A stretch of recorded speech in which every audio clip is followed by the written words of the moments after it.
What do feminists think of parental alienation? I just wanted to say that it's a little bit like a game of whack-a-mole. Whackamole. Really? You're comparing all the suffering and the abuse that I went through to a game you'd find on a boardwalk? Joan, that is kind of insulting. When I talk about parental alienation, the question always comes up. Why doesn't government do more to stop this heinous, insidious abuse? And I try to explain that feminists don't want parental alienation recognised in any form. So I'm hoping that this video will demonstrate this, and the fact that these ladies continue to use the term parental alienation actually is a good enough reason for us to stick with it, however toxic it is considered. Anyway, we need to have a good look at the lineup and discover who the 5 lovely ladies on the panel are. So, first of all, we have Reem Assalem. She's the current UN Special Rapporteur for Violence Against Women.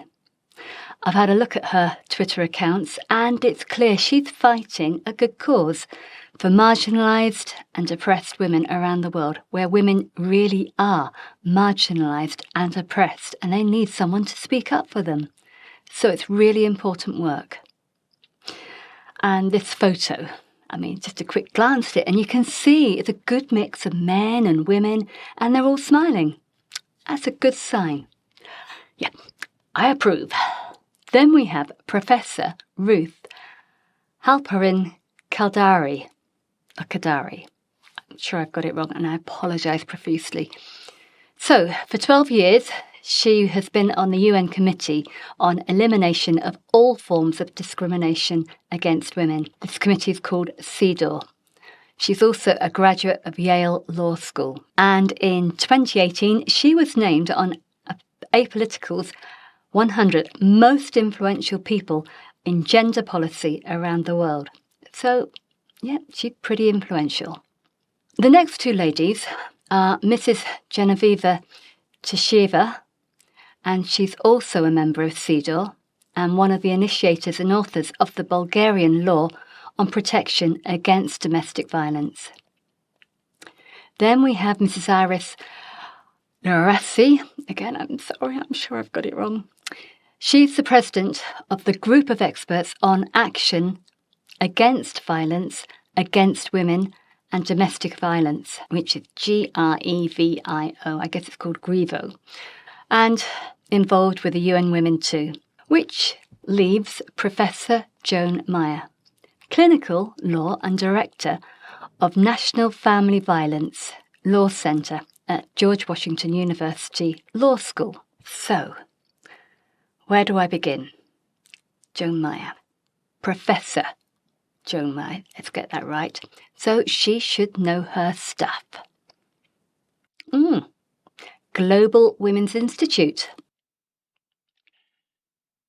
Just for clarification, please don't confuse this with this Women's Institute. I really don't think there's going to be any jam and Jerusalem in her work, I'm sorry. Anyway, her most important work to date is her major study, Child Custody Outcomes in Cases Involving, wait for it, Parental Alienation and Abuse Allegations, funded by the National Institute of Justice. Now, just for your information, the National Institute of Justice has the motto, Strengthen Science, Advance Justice, part of the US Department of Justice. Yeah, the big US Department of Justice. So, serious funding is available for her work. Her study was completed in 2019 and its findings have been written about in scholarship and multiple media outlets, including The Washington Post and The New Yorker. Let's be clear, if anyone is qualified to define parental alienation, it's her. So, let's get back to the video. There was also a question which is about the formal definition of parental alienation. And frankly, we shouldn't be seeking a formal definition since it's not based in good science. And as we said, the WHO has rejected it.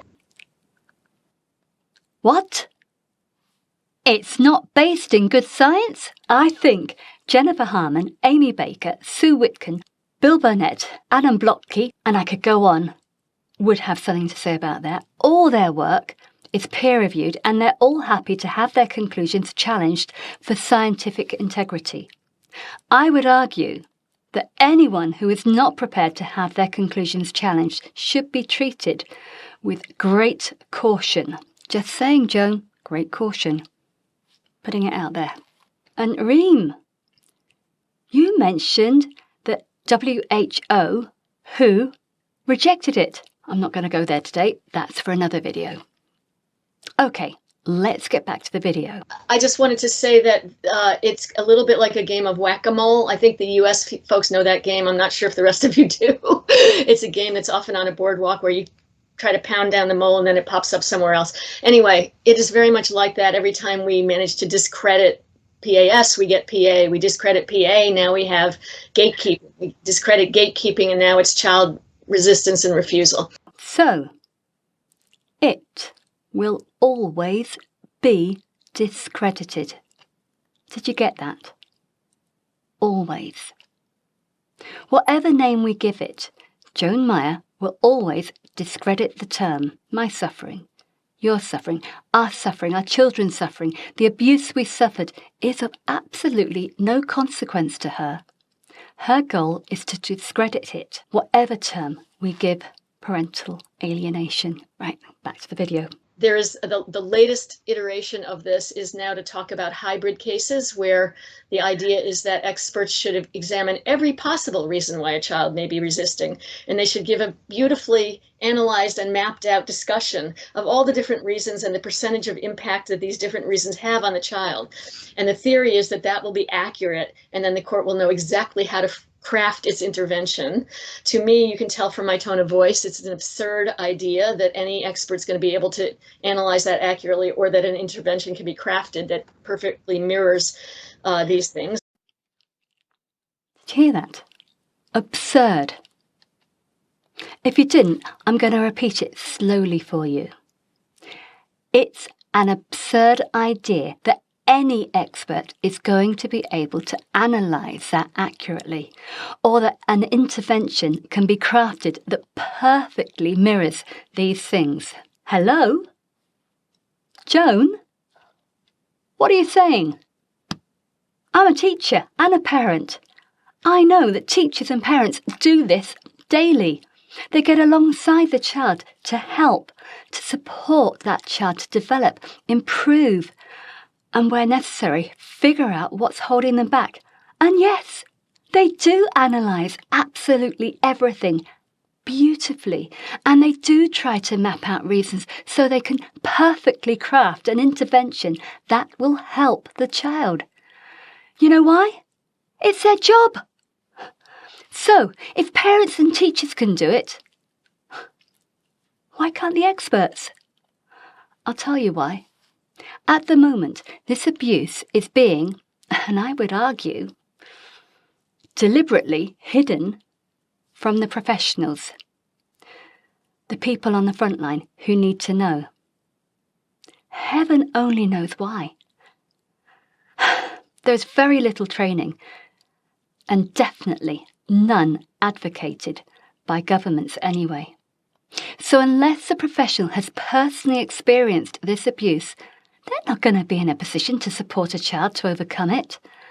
And let's be honest, if you've personally experienced this trauma and you're still standing, wow, you are a living miracle. Back to the video. And in fact, even a child or even an adult cannot perfectly describe all the reasons why they feel hostility to one person. It's called trauma. That's why anyone suffering from PTSD needs professional help. The body keeps score. This body keeps score. And I'm going to post a link to that below. We desperately need accredited clinical psychologists who understand this form of abuse. Are you beginning to see a bit of a pattern here? And the big picture? That's why we need a definition so that they can help trauma victims. I really despair at the lunacy in these toxic circles at times. Back to the video. So it's an absurd idea, but it's also one that really enables and covers up abuse. It enables the covering up of abuse because it allows experts and deniers to say, well, yeah, there was abuse, but there's all these other reasons, and these are the ones you should focus on. It covers up abuse. Joan, who's doing the covering up here? I'm just saying. Right, let's see the rest of the video. And so I find the hybrid or the multifactorial, which is another word for it, the multifactorial approach to be in some ways even more pernicious than the original idea of alienation. Even more pernicious than the original idea of alienation. Wow. Pernicious. That's a big word. I'm sorry, you can tell I'm a teacher. Finally, I agree with you, Joan. I agree this abuse is pernicious. Ladies, however you want to look at this, the abuse of parental alienation, as you referred to it, is pernicious, it is insidious, and it is most definitely destructive. So please, let's get it defined, recognised by who, and in DMS 6 whenever that comes out. Please, don't our kids deserve it? And one last thing before you go. Here's some stress relief for those of us who know the usual suspects that openly deny our suffering even exists, let alone want to talk to us about it. All I can say is, thanks for the idea, Joan.